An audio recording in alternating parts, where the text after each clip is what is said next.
چہرے پر دھبے پڑنے پر.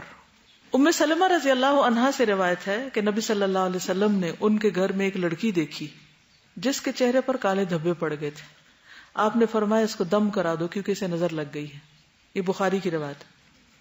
جلنے پر.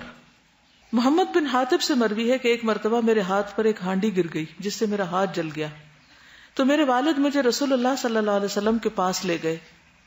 آپ اس پر لعاب پھونکتے جاتے, یعنی اس طرح کر کے لعاب کے ساتھ تھتکارتے جاتے اور فرما رہے تھے اذهب البأس رب الناس واشفه انك انت الشافی.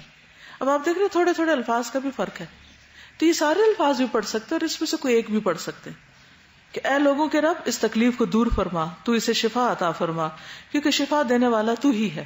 قرآن مجید کی کسی بھی آیت کو پڑھ کے دم کیا جا سکتا ہے, جیسے قرآن مجید میں آتا ہے وَنُنَزِّلُ مِنَ الْقُرْآنِ مَا هُوَ شِفَاءٌ وَرَحْمَةٌ لِّلْمُؤْمِنِينَ, کہ ہم قرآن میں سے وہ چیز اتارتے ہیں جو مومنوں کے لیے شفا اور رحمت ہے.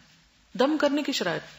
نمبر 1, اللہ کا کلام ہو یا اللہ کا نام ہو یا صفات ہو, ان کے ذریعے دم کیا جائے.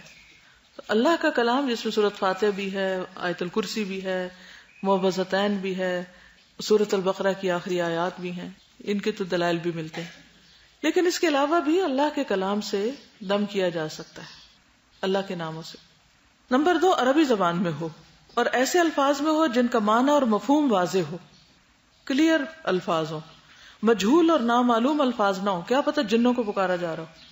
آپ نے کبھی تعویذ دیکھے ہوں گے, اس میں بڑے عجیب و غریب قسم کے نام لکھے ہوتے ہیں. ٹھیک, تو الفاظ واضح ہوں, نمبرز نہ ہوں. ٹھیک ہے. ابو بکر بن محمد کہتے ہیں کہ خالدہ بنت انس رضی اللہ عنہا نبی صلی اللہ علیہ وسلم کی خدمت میں حاضر ہوئی اور آپ پر دم پیش کیے. آپ نے ان کی اجازت دے دی, یعنی وہ الفاظ ایسے نہیں تھے کہ جو ناپسندیدہ.